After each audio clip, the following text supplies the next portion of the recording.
জাদু শিখতে সাধনা লাগে। আমিও অনেক সাধনা করবো, তাও কালা জাদু শেখাই সারমু।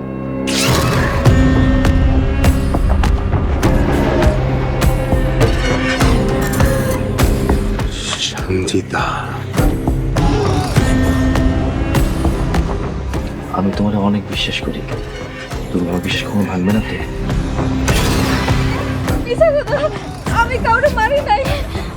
আমি বাঁচবো না, শুয়ে গেছে না, ভাসতেছে।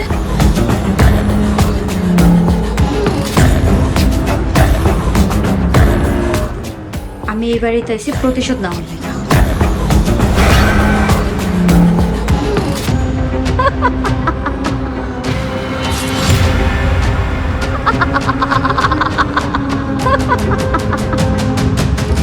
ওই মাইয়ারে আমি এমন কালা জাদু করব, ওর বংশ আমি নির্বংশ করে ছাড়ব।